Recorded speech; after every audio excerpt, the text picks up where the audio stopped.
So dadako na po tayo sa ating lesson. Ang pamagat po ng lesson natin ngayon ay kapatid, laban sa kapatid. Ito na po mga kapatid ang ating lesson number 13 sa serya ng mga lesson na ating ginagawa sa unang sulat ni Apostol Pablo sa mga taga-Korinto. At ang main verses natin ay yung chapter 6 na tayo mga kapatid. Verse 1 hanggang 11. So, dito sa chapter na to, makakadalawang sermon tayo. Una na nga to. At yung susunod, next week ko. Hanggang verse 11 na po ang tatalakayan natin sapagkat kukulangin po tayo ng oras. Ang mga version ng Biblia natin gagamitin ay ang bagong Biblia. Nandiyan yung New King James Version. At liba na kung babanggitin. Actually, yung babanggitin mamaya ay Revised Tagalog Popular Version. Ngayon, tungkol sa pamagat natin, mga kapatid, bakit ba ganyan ang pamagat natin? Ganito kasi yan, mga kapatid. Isipin ninyo, merong halimbawa dalawang kapatid. Magkapatid sa dugo. Ang nag-aaway o nag-away tungkol sa lupa. Lupain. Na minana nila sa kanilang mga magulang. Hindi sila magkasundo. Maraming ganong kaso, di ba? Dumating sila sa punto na nagkademandahan sila sa hukuman. Sa bawat hearing, pagdinig sa hukuman, naroon ang kanilang mga kaibigan, kapitbahay, at iba pang mga tao na saksi, iba, hindi nila kilala. Siyempre, na open court yan, napapanood kayo. Yung mga tao sa paligid, lalo na yung mga nakakilala sa kanila, ay nagsasabing, akala ko ba, magkapamilya, magkapatid yan, di ba? Bakit nagdidemandaan? Akala ko ba magkasama sila sa church, lalo na kung kilala sila mga Kristiyano. Sa bandang huli mga kapatid, kahit sino manalo sa kanila, dahil tsak yan, may mananalo. Maaaring magdesisyon ng judge kung paano hatiin yan sa bandang huli o kaya pumanig ang judge sa kung ano man ang desisyon niyan mga kapatid. Kahit sino pa manalo sa kaso, ang mas malaking talo ay ang kanilang pamilya. At ang kanilang patotoo, yung testimony nila kung sila'y Kristiyano sa mga nakakakita sa kanila.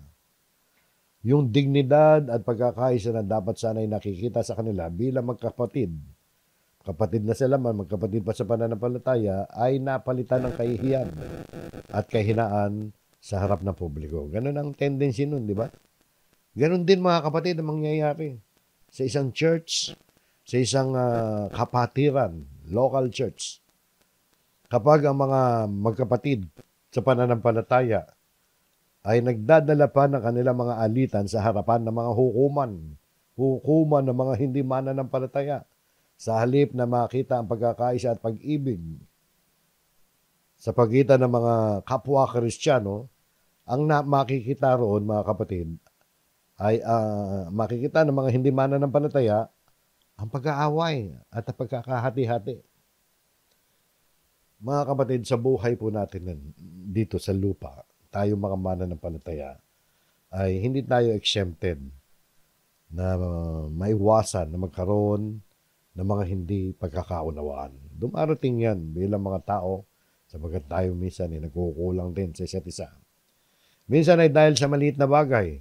Minsan naman ay dahil talaga sa malaking bagay, seryosong usapin. Subalit ang tanong, paano natin inaayos ang ating alitan kung merong magkapatid sa pananampalataya nag-aalitan, nag-aaway?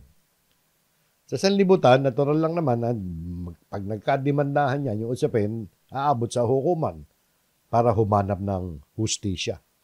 Ngunit sa church, mga kapatid, sa kapatiran ng Diyos, iba ang panawagan. Dito makikita natin yan, mga kapatid. Kaya ang title natin, kapatid, laban sa kapatid.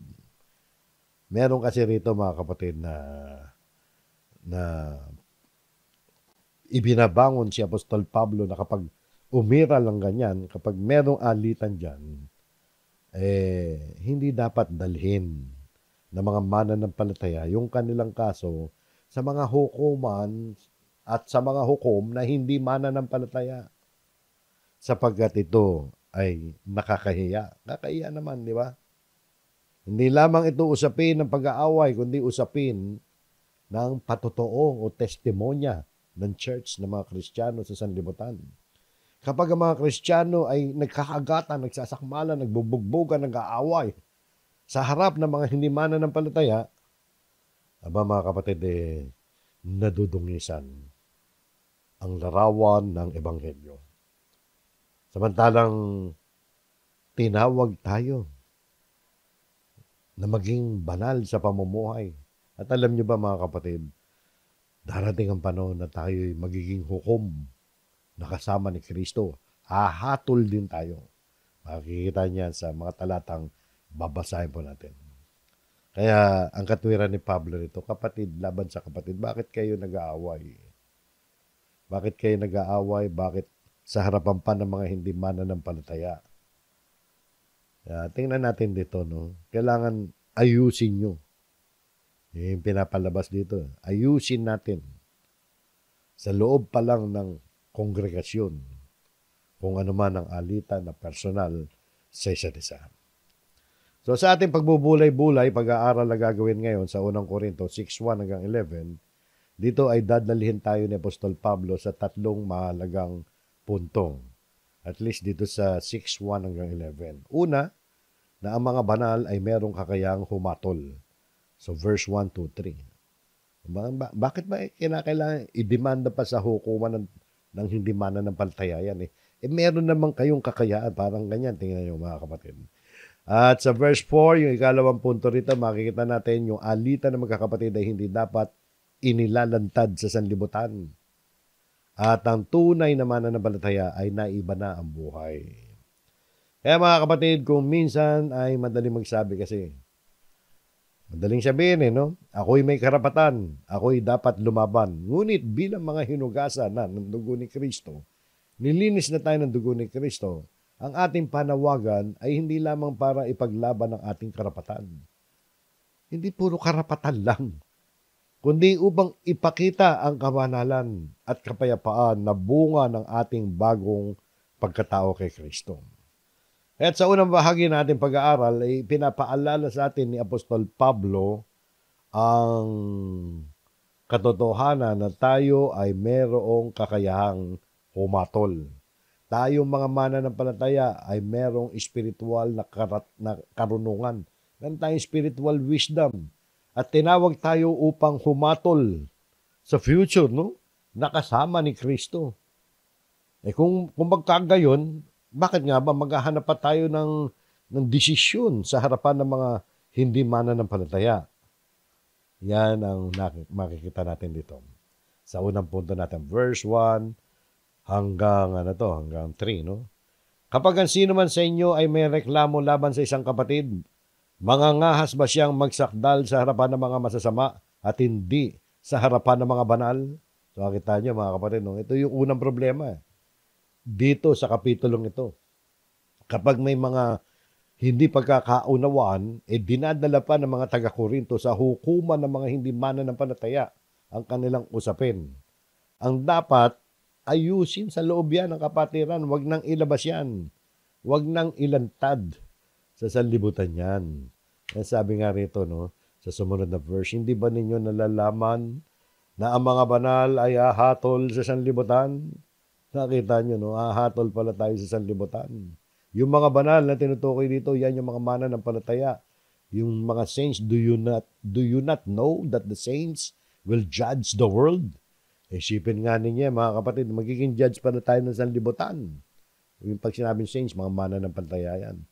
Ayon sa Biblia, mga kapatid, minsan nadaanan natin to sa Revelation 20 verse 4 at sa Daniel, pinapakita ro na darating ang panahon sa paghahari ni Kristo. Tayo ay magiging bahagi ng gagawing paghahari ni Kristo dito sa lupa. Kahit hindi lamang tayo tatanggap ng kaligtasan, kundi magiging katuwang din tayo ng Panginoon sa Kristo sa pamumuno, paghahari at paghatol sa sanlibutan. Dito'y pinapaalala ni Pablo kung ganito, kung ganyan ang ating future. Meron tayong dakilang papel sa future pagdating ni Kristo. Bakit hindi ba natin kaya magpasya sa malilit na usapin sa kasalukuyang panahon? Sabi nga rito, hindi ba ninyo nalalaman na ang mga banal ay hahatol sa sanlibutan. At kung ang sanlibutan ay hahatulan ninyo, isipin nyo kung darating pala ang panahon na hatulan nyo ang sanlibutan, wala ba kayong kakayang humatol sa napakaliit na bagay?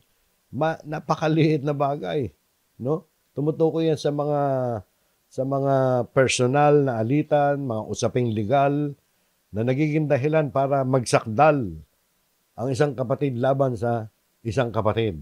At isasakdal niya sa hukuman ng tao ng mga hindi mananampalataya. Alam niyo, sa paningin ng Diyos, maliit na bagay yung mga to. Yung mga bagay na pinag-aawayan madalas. Ano pa man yan, maliit na bagay lang yan. Kumpara doon sa sanlibutan na darating sa future, magiging hukom pala tayo. So yan yung katotohanan na pinapakita niya. At hindi lamang yan, mga kapatid. Yung susunod na talata ay talagang mas pinabigat pa ni Apostol Pablo. Sabi, hindi ba ninyo nalalaman na ating hahatulan ng mga anghel? Ay, mga anghel pala, hahatulan din natin. Kailan yan? Sa pagdating din ng araw ng ating Panginoon Kristo na yun yung panahon na mag-aari ang mga Kristiyano kasama ni Kristo at dire-diretso na yun hanggang sa paghuhukom. Ay huhukuman natin yung mga anghel. Sino mga anghel yan? Mga fallen angels yan, mga kapatid. Mababasa natin yan sa mga sulat ni Pedro at sulat ni Judas. Yan yung mga nagkasalang anghel na nahulog. Hindi yan yung mga matitinong anghel, ha? Kasi ayon sa mga propesya, mababasa natin sa Biblia, hindi natin binabasa dahil hahaba tayo. No? Nandiyan naman yan, kaya naman patunayan yan na ang plano ng Diyos sa future, si Kristo ang hukom. At ang mga mananampalataya ay magiging katuwang ni Kristo sa gawain yon. Sa pagiging hukom at pagiging hari sa sanlibutan. Di ba mag-hari si Kristo na 1,000 years dito kasama yung mga mananampalatayang nabuhay na maguli. So napakadakila ng papel ng mga banal sa future. Katuwang ni Kristo sa paghatol maging sa mga espiritual na nilalang, gaya ng mga anghel, mga espiritual na nilalang. Hatulan din pala ng mga mananampalataya. Kaya sabi ni Apostol Pablo kumpara dito sa issue na kanyang ibinabangon dito, sabi nga niya, gaano pa kaya ang mga bagay na may kinalaman sa buhay nito? Nakita nyo, no? Big deal masyadong gagawin natin paghatol. Pagdating ng Panginoon Kristo, sanlibutan, pati yung mga fallen angels, hatulan natin. E ang tanong ni Pablo, gaano pa kaya mga bagay na may kinalaman sa buhay nito? Ibig sabihin, pinapakita lang ni Pablo, maliliit na bagay lang yan.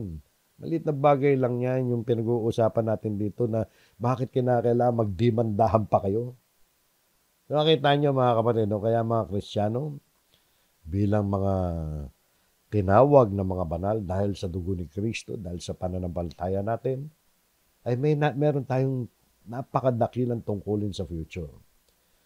Maging sa paghatol sa mga anghel. Kaya ang mga simpleng alitan, mga kapatid, yung simpleng usapang panlupa ay hindi na dapat inilalapit sa hukuman ng mga hindi mananampalataya dahil meron tayong kakayahan na humatol. May kakayahan at karunungan na ipinagkaloob sa atin ang Panginoon Diyos para lutasin yung mga tinatawag dyan na malilit na bagay na yan. So yun po mga kapatid, ang susunod na bahagi ng tagumpay ni Pablo ay ang alitan na magkakapatid. Hindi na dapat inilalantad sa sanlibutan yan. Wag na nating ibulgar yan sapagkat ito'y nagdadala ng kahihiyan. Sa iglesia, kakahiya kasi yan mga kapatid. Sabi rito sa sumunod na talata, no? So ang alitan na magkakapatid ay hindi dapat inilalantad sa sanlibutan. Sa verse 4, kung kayo nga, sabi rito, kung kayo nga'y merong usapin tungkol sa mga bagay ng buhay na ito, o meron kayong usapin, meron kayong issue tungkol sa buhay na ito, mga bagay tungkol sa buhay na ito, itinatalaga ba ninyong hukom ang mga taong maliit lamang ang pagkilala ng iglesia? Tingnan nga ninyo, no? Rhetorical na pagtatanong niya. Ibig sabihin, nandiyan na yung sagot. Parang sinasabi lang naman dito pag may usapin daw tayo, hindi natin dapat italaga yung mga hukom, yung mga malilit lamang ang pagkakilala ng iglesia. Ibig sabihin, kaya maliit ang pagkakilala ng iglesia kasi hindi nga sila mananampalataya, hindi naman sila naniniwala sa tunay na aral ng Diyos. Bagamat meron silang kakayaan sa batas. Judge yan, mga expert yan sa kautusan na panlupa. Pero mga kapatid, dito sa pagtatanong ni Apostol Pablo, rhetorical kasi yan, na pagtatanong, ibig sabihin, nandiyan na yung sagot, parang sinasabi ni Apostol Pablo, malilit na bagay lamang, yung mga malilit na bagay na usapin natin, huwag nating ipagkatiwala ang desisyon yan sa mga taong hindi naman mananampalataya. Sabi pa sa verse 5, sumunod na talata, sinasabi ko ito upang mapahiya kayo. Wala bang kahit isa mang tao sa inyo na marunong na may kakayahang magpasya sa kanyang mga kapatid? Nakita nyo mga kapatid, no? Parang sinasabi ni Pablo dito na mahiya naman kayo, di ba? Parang ganyan lang yan eh. Wala ba kahit isa man lamang ang marunong magdesisyon para sa kanyang kapatid? May pagdidiin sa kapatid, ini-emphasize ni Pablo, kapatid natin yan eh. Kapatid nyo yan sa pananampalataya. Yan nag-aaway na yan. Hindi ba kayo makapagdesisyon? Wala bang marunong sa inyo? Ibig sabihin, dapat meron. Magkapatid kayo, wala bang magmamalasakit na resolbahin yung kanyang klaseng mga problema sa pagitan ng magkakapatid sa pananampalataya? Nakita nyo, no, mga kapatid, yung tanong ni Pablo, no? Meron tusok, no? May tusok sa atin na hindi dapat masumpungan sa ating kaligtaan yan. Dapat ginagawa natin ng paraan yan sa loob ng church pag ang magkapatid ay hindi. Pag yung kapatid ay hindi magkasundo tungkol sa mga bagay ng buhay nito. Kasi ang nangyayari ron, tuloy natin ang talata, sabi rito, kundi ang isang kapatid na nagdidemanda laban sa kapatid at ito'y sa harapan ng mga hindi mananampalataya. So nakita nyo, no, yan yung nakalulungkot dyan. No? Imbis na karunungan at kapayapaan na makita sa church, sa kapatiran, kahihiyan ngayon ang lumalabas. Mga kapatid, yan ang nakalulungkot na larawan. Kapag nangyari po sa atin yan, ang kapatid ay nagsasakdal, nagdidemanda laban sa kapatid din sa pananampalataya. Tapos, idinadala pa yan sa hukuman ng mga hindi mananampalataya. Lalo na nung panahon na yun, mga kapatid, no? Nagsisimula pa lang lumaganap ang ebanghelyo, marami ang hindi mananampalataya. Pero at least sa panahon natin ngayon, may mga mananampalataya na rin mga hukom. Pero alam niyo, maging sa panahon natin ngayon, lumalabas hindi tayo dapat umabot sa hukuman. Magiging panoorin tayo, nakakahiya. Dapat nare-resolba ang mga problema ng kapatiran sa loob ng kapatiran. Kaya mga kapatid, yung babala ni Apostol Pablo tungkol sa mga away-away ng mga magkakapatid sa pananampalataya, alis muna tayo sa Korinto, punta tayo sa Galatia 5:15. Ngunit kung kayo-kayo ang nagkakagatan at nagsasakmalan, mag-ingat kayo, baka kayo'y magkaubusan. Hindi naman literal na kagatan yan, no? Sakmalan. Pinapakita lang nito yung grabing pag-aaway. No? Malinaw ang babala. Kung tayo patuloy na mag-aaway, magsasakmalan, magkakagatan, ano daw mangyayari? Baka kayo'y magkaubusan. Ibig sabihin, tayo mismo ang magwawasak ng ating kapatiran. Kaya naman sa sumunod na talata sa ating main verse, balik tayo sa Korinto, no? Yung sumunod dito, sa verse 7 na, no? Dito makikita natin yung mas mataas na landasin na sa halip na ipagpilitan ang isang karapatan at mauwi sa pagkawasak, mas mabuti pa ang alin. No? Ito mga kapatid, itong payong ito, mabigat-bigat to, pero ito ang pinakamainam na po pwede mangyari kapag may usapin ng kapatid laban sa kapatid. Sabi rito, sa katunayan, ang magkaroon kayo ng usapin laban sa isa't isa ay isa ng pagkatalo. So nakita nyo, yung magkaroon pa lang ng usapin. Wala pang desisyon yan. Kapag nagkademandahan yan, di ba? O kaya yung kapatid, pag nagkaroon ng away, ay isa ng pagkatalo yun para sa atin. Talo agad tayo. Wala pang desisyon, talo na agad tayo. Nakita nyo, no? Hindi natin may pagmamalaki ang kanyang kaguluhan sa loob ng kapatiran. Sa simula pala ng pag-aaway, pagkatalo na ang para sa atin. Wala tayong mapapala dyan, mga kapatid. Tingnan nyo, sa katunayan, no? Pag meron ang ganyan, ibig sabihin, pag dinala pa natin yan sa hindi mananampalataya, pareho tayo matatalo. Pareho tayo mapapahiya. Pagtatawa na lang tayo. Yung pagkatalo, mga kapatid, ay hindi lang sa larangan ng batas, kundi higit sa lahat sa spiritual na aspeto. Nasira na ang kanilang patotoo bilang church. At ipinapakita nilang mas mahalagang personal na karapatan kaysa sa pagkakaisa kay Kristo. Yan ang nangyayari niyan eh. Talagang igigit natin yung ating karapatan. Ano mangyayari? Hindi ba natin dapat bigyan ng malaking konsiderasyon yung pagiging magkapatid natin sa pananampalataya, pairali ng pag-ibig? No? Kaya sabi rito, tingnan nyo, yung sumunod na pangungusap. Bakit hindi ninyo hayaan na lamang na kayo'y gawa na masama? Bakit hindi na lamang kayo padaya? Kita nyo, no, mga kapatid, oh? Bakit hindi ninyo hayaan na lamang na kayo'y gawa ng masama? Yung punto ni Pablo nito, mas mainam pang tiisin natin ang pagkakamali kaysa ipahiya ang kapatiran sa harapan ng mga hindi mananampalataya. Ang panawagan dito, mga kapatid, ay sa pagtitiis at pagpapatawad. Hindi dahil tama ang masamang ginawa, kundi dahil mas mahalaga ang kaluwalhatian ng Diyos kaysa sa ating pansariling interes, kaysa sa ating sariling karapatan. Parang yung turo ng Panginoon Kristo na tatandaan ninyo sa sermon sa bundok, sa Mateo 5:39, dun sinabi ng Panginoon Kristo, huwag kayong manlaban sa masamang tao, kundi sinampal ka sa kanang pisngi, iharap mo rin ang kaliwa. Mabigat yun, ha? Pag sinampal ka sa kanan, hiharap mo yung kaliwa. Ano yan, mga kapatid, yung pagpapaubaya yan, okay na yan. Huwag mo nang patulan yan. Kaya sabi, bakit hindi na lamang kayo padaya? Dito, mga kapatid, ay pinapalalim pa ni Pablo ang hamon. Ang tunay na tagasunod ni Kristo ay handang magparaya at magsakripisyo kung ito'y magdudulot ng kapayapaan sa ikaluluwalhati ng Diyos. Hindi ito nangangahulugan na hinahayaan natin maghari ang kasamaan, ha? Kundi ipinapakita ang mas mataas na prinsipyo. Ano yung mas mataas na prinsipyo? Ang prinsipyo ng pag-ibig at pagpapakumbaba.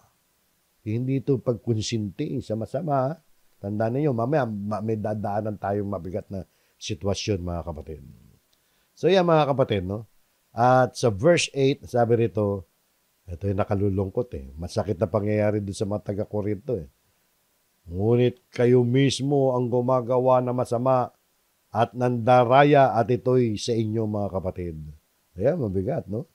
Imbis na magpatawaran sila, imbis na mag-ibigan sila, magkaunawaan sila, magpaubaya na lang, padaya na lang. May sila mismo ang gumagawa na masama eh, nandaraya eh. May mga kapatid palang ganyan, di ba? Pero palang kung minsan lumilitaw yan. Sa halip na maging modelo ng pag-ibig, pagtitiis at pagkakaisa, ang ilan sa mga taga-Korinto ay naging modelo ng kasamaan at pandaraya. Mas masakit dahil ginagawa nila ito hindi sa mga dayuhan, kundi sa sariling kapatid sa pananampalataya. Kapamilya mo yan eh. Dinaya mo, ginawa mo na kasamaan. Nakita niyo, mga kapatid, kung gaano katindi dapat ang pagmamalasakitan ng magkakapatid sa pananampalataya.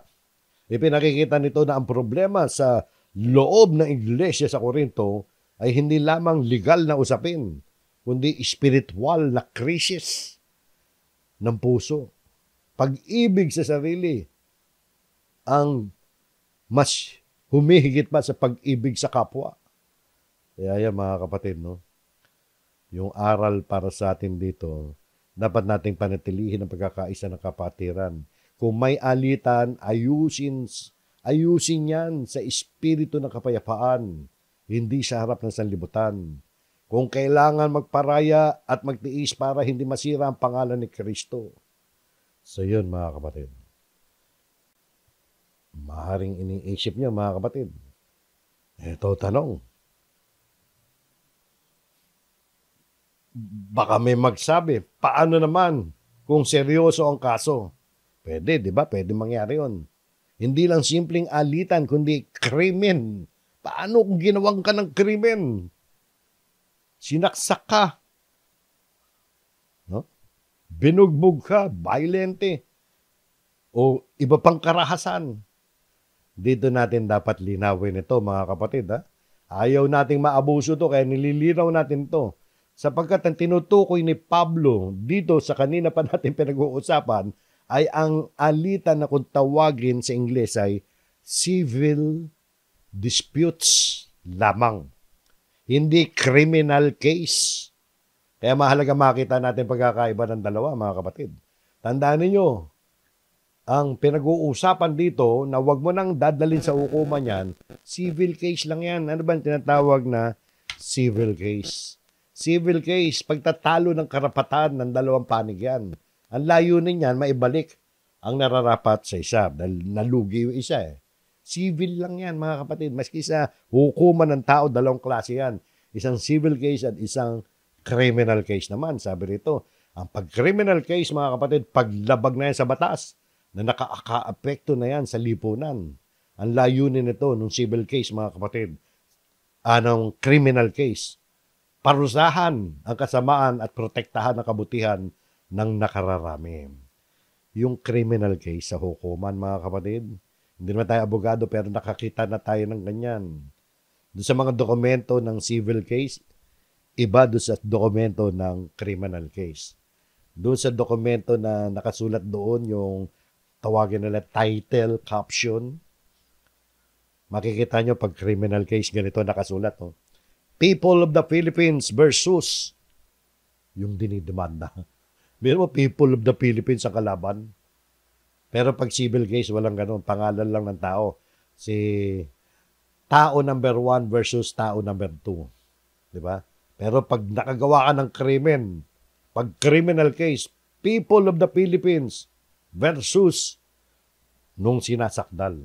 Sapagkat ang kalaban mo ron, hindi yung personal na tao na ginawa mo ng krimen, kundi ang gobyerno na, ang kalaban mo, yung estado na. So, nakita nyo, no? Ang papel ng pamahalaan. So, civil case yan, ha? Yung kay Pablo, civil case. Yung pinag-uusapan natin, na wag nang dali niya sa hukuman. Wag mo na ipabarangay yan. Pag-usapan yan sa loob ng church, yung mga civil case na yan. Pero pag criminal case yan, dali niyan sa hukuman. Criminal case, mga kapatid. Ito ang payo ni Apostol Pablo. Sa Revised Tagalog Popular Version, tingnan ninyo, Roma 13:3 hanggang 4. Ito, nadadaanan natin to eh. Wala, pag pinag-uusapan ng gobyerno. Diba? Sabi sa Roma 13:3, ang mga pinuno ay hindi dapat katakutan ng taong gumagawa ng mabuti. Kung gumagawa ka ng mabuti, huwag ka matakot sa mga pinuno. Gobyerno yan, tinutukoy pinuno. Ang mga gumagawa lamang na masama ang dapat matakot. Kung ayaw mong matakot sa mga namumuno, gumawa ka ng mabuti at pararangalan ka nila. O, behave tayo sa gobyerno. Kung ayaw mo makakalaban ng gobyerno. Sumunod na talata, sila'y mga lingkod ng Diyos. Sino sila? Yung mga pinuno. Yung mga pinuno, yung gobyerno, mga lingkod ng Diyos yan para sa ikabubuti mo. Tandaan nyo, sinulat ni Pablo to sa ilalim ng masamang gobyernong Roma. Pero sabi ni Pablo, gobyerno yan eh. Lingkod ng Diyos yan para sa ikabubuti mo.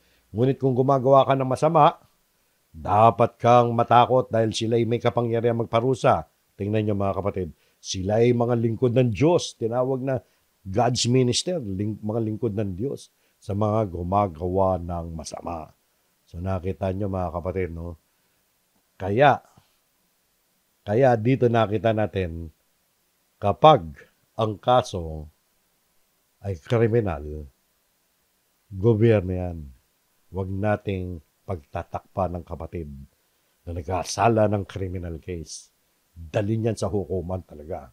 Kaya ang tungkulin ng iglesia o ng church sa civil case, ayusin sa loob ng iglesia sa pamamagitan ng mga merong espiritual na karunungan. Kaya sabi ni Pablo, wala man lang ba sa inyo marunong, no?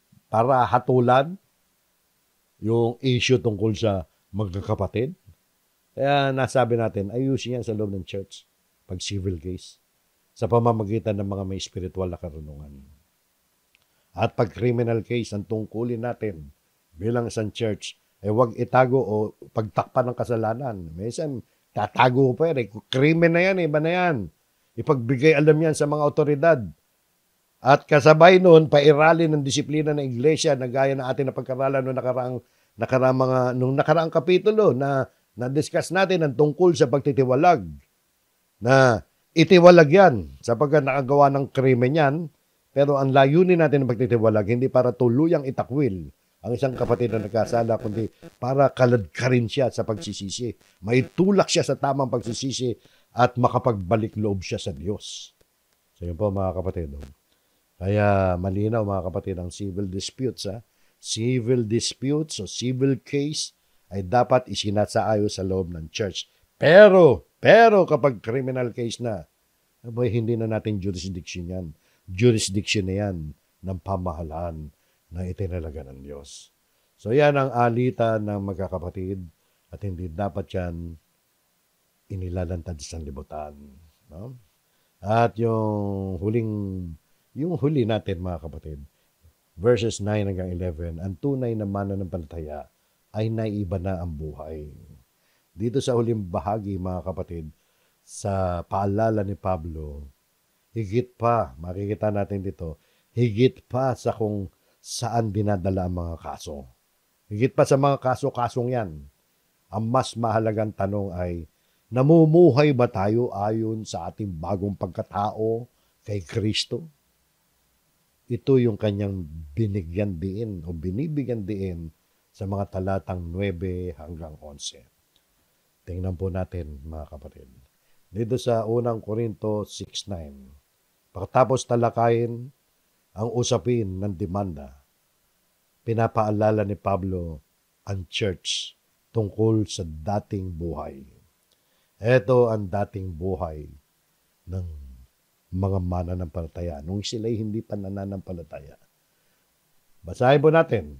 Hindi ba ninyo nalalaman na ang mga masasamang tao ay hindi magmamana ng kaharian ng Diyos? Huwag kayong padaya. Ang mga mapakiapid, mga sumasamba sa Diyos-Diyusan, mga mangangalunya, mga binabae, mga nakikiapid sa kapwa lalaki. Hindi natin papaliwanag isa-isa yan mga kapatid. Mga popular na mga kasalanan yan. At madalas nyo madinig yan na kasama yan sa mga listahan ng mga gawa ng laman. Kapag tayo namumuhay sa ganyan, tuloy pa natin. Hindi lang yan. Sa verse 10, sabi rito, mga magnanakaw, masasakim, mga maglalasing, mga mapagmura, o ang mga manggaganso. Manggaganso, yung mga nanluloko sa pera. Mga extortioners, sabi dyan sa English, ay hindi magmamana ng kaharian ng Diyos. So yan mga kapatid, malinaw yan. No? Hindi na natin isa-isa. Mga popular na mga gawa ng laman yan. Na tinuturo sa Biblia na hindi tayo dapat namumuhay dyan, mga kapatid. Alam nyo, kung aksidente lang ang mga kasalanan yan, siguro mapapatawad pa tayo. Pero kung ayaw mo nang umalis dyan, ayaw mo nang umalis, tuwan-tuwa ka na habang ginagawa mo yan, nangangatwiran ka pa. Yan mga kapatid, hindi tayo magmamana ng kaharian ng Diyos. Kapareho yan doon sa listahan ng mga gawa ng laman, di ba? Doon sa Galatia 5:19 hanggang 21, na doon ay sinabi ni Apostol Pablo din yung mga kasalanan yan, na mga gumagawa ng gayong mga bagay ay hindi magmamana ng kaharian ng Diyos. Ibig sabihin, hindi ka maliligtas. Yan ang masamang balita kapag may mga Kristiyanong ganyan. Nagsasabing mananampalataya pero namumuhay sa ganyan. At tipong ayaw nang umalis, naliligayahan na. Yan ang masamang balita. Pero may magandang balita naman sinabi si Pablo sa huling talata natin. Ano yung magandang balita? At ganyan ang mga ilan sa inyo noon. Subalit naugasan na kayo, ginawa na kayong banal, at inaring ganap na kayo sa pangalan ng Panginoong Hesukristo at sa Espiritu ng ating Diyos. So yan mga kapatid, no? Malinaw din dito. Ano sabi? Ito yung magandang balita eh. At ganyan ang ilan sa inyo noon. Noon yun. Yun ang magandang balita. Noon. Ibig sabihin, hindi na kayo ganyan ngayon. Kaya sinabi ko magandang balita eh, di ba? Dating buhay natin yan. Yung sinabi kanina. Ito mga kausap ni Pablo, lumalabas, okay, nagkakaroon sila ng alitan, pero hindi na sila ganyan ngayon sa kasalukuyan. Pinapaalala lang ni Pablo kasi kung minsan-minsan nagkakaroon ng aksidente na hindi naman sinasadya, na-offend ang kapatid laban sa kapatid. Katulad yung issue ngayon dito, kapatid laban sa kapatid. Pero nagpapaalala si Pablo, huwag kayong babalik dyan, baka bumalik kayo dyan. Di ba? Ngayon, nahugasan na sila, ginawang banal, inaring ganap. Hindi na natin dapat balik-balikan yung dati nating pagkatao. Alam nyo, unang Korinto yan, sumulat si Pablo sa 2 Korinto. Sa 2 pagkakataon, mga kapatid, idiniin-diin pa niya ang alin, yung bagong buhay, bagong kalagayan ng mga Kristiyano, ng mga taga-Korinto. Hindi naman sila ganyan, mga kapatid. Nagpapaalala lang si Pablo. Baka naman bumalik kayo dyan, delikado yan. Sasabihin nyo, Kristiyano kayo, tapos hindi pala kayo magmamana ng karyo ng Diyos. Bakit? Dahil namuhay kayo, hindi kayo nagsisi, lumalabas. Pag nagsisi ka, hindi mo nagagawin yan. Pero tingnan nyo, good news eh. Ang mga Kristiyano hindi na ganyan. Kaya nga, sabi ni Pablo, nung sumulat siya bilang ikalawa, pagdating sa 2 Korinto 5:17, ito ang kanyang pahayag. No? 2 Korinto na to. Kaya't kung ang sino man ay na kay Kristo, siya'y bagong nilalang. Ang mga lumang bagay ay lumipas na. Tingnan ninyo, ang lahat ay naging bago. Pakita niyo, no? Bago na dapat. Yan ang inaasahan ng Diyos sa atin. Kung tayo talagang na kay Kristo, ano ibig sabihin na kay Kristo? Sumasampalataya kay Kristo. Dapat namumuhay na tayo kay Kristo nga. Dahil bagong nilalang na tayo. Yung mga dating bagay, yung mga masamang balita noon, mga gawa ng laman na nabasa natin, lumipas na yan. Kaya parang dinidiin pa ni Pablo, tingnan ninyo, ang lahat ay naging bago na. Bagong buhay, bagong pag-asa, bagong pananaw. Yan ang mga kapatid, ang tunay na mananampalataya na iba na ang buhay. Di ba? So yan po mga kapatid, ang nilalaman ng unang 11 talata dito sa unang Korinto. Kaya mga kapatid, ipinakita sa atin dito sa pinag-aralan natin na ang ating kapatiran kay Kristo ay higit na mahalaga kaysa anumang personal na karapatan natin at pag-aari natin. Mas mahalaga mga kapatid ang kapatiran kaysa dun sa mga personal interest natin. Tayo ay tinawag na mamuhay bilang mga banal. May kakayahan tayo na mag-judge o humatol na may karunungan. May pananagutan din tayo na huwag nating ilantad yung mga maliliit na pagkukulang ng kapatiran sa sanlibutan. Yung mga alitan natin, resolbahin na yan sa loob ng local church. At higit sa lahat mga kapatid, may bagong pagkatao na kasi tayo na nilinis, pinabanal at inaring ganap sa pangalan ng Panginoong Kristo. Gayunpaman, no? Sa ating pinag-aralan, papaalala ko lang, dapat natin maunawaan talaga ng husto na ang tinutukoy ni Pablo rito ng mga kaso na wag nang dalhin sa hukuman ay yung mga civil case lang, mga kapatid. Mga bagay na tungkol sa karapatan, ari-arian, na-offend ka lang, di ba? Na dapat tinaayos na sa loob ng church sa pamamagitan ng spiritual na karunungan. Dapat meron sa atin dapat na marunong magdesisyon dyan. At tayo naman mga kapatid, kapag tayo na-involve dyan sa ganyan mga usapin, maganda naman tayo magpatawad, umunawa, pairali natin ang pag-ibig sa isa't isa. Unawain natin ang pagkukulang ng kapatid. Magpatawad tayo na kung paano tayo pinatawad ng Panginoon, gano'n natin patatawarin ang ating kapatid. Maliban na lang, di ba? Kapag criminal case yan, may pagtuturo naman ng Biblia. Ang Diyos mismo ang nagtalaga ng pamahalaan upang pairali ng hustisya. Kapag grabe na, kapag criminal na talaga ang usapan. Pag meron ng ganon, mga kapatid, papaubayan na natin sa gobyerno yan. Diba? Sabi ni Pablo, sabi ng Diyos nung araw, sa Old Testament pa, kinote ni Pablo sa Roma yun, na ang paghihiganti ay sa akin. Huwag tayong maghigantihan. O paano paghihigantihan ng Diyos yung mga nagagawa ng krimen? Eh di naglagay siya ng gobyerno. Ang gobyerno ang kinakasangkapan ng Diyos para parusahan yung mga nakagawa ng krimen. Ang iglesia ay dapat maging tapat sa pagsasagawa ng disiplina. Ititiwalag yung mga nakagawa ng krimen. Pero ititiwalag yan, hindi sa layuning totally itatakwil yan. Dahil ang purpose ng tiwalag, mga kapatid, ay hindi para wasakin ang buhay niyan. Kundi para itulak, akayin yung nagkasala sa pagsisisi at pagbabalik loob sa Panginoon. Kaya sa lahat ng pagkakataon, mga kapatid, maging sa civil o criminal case man ang usapin, huwag nating kalimutan na tayo ay bayan ng Diyos. Tayo'y hindi dapat mabuhay ng gaya ng mga makasalanan na hindi nananampalataya. Kundi dapat mabuhay tayo ng may malinis na pamumuhay ayon sa kalooban ng Diyos, ayon sa kanyang salita, bilang mga pinabanal na anak ng Diyos. At sa tuwing may alitan, naway makita ng sanlibutan.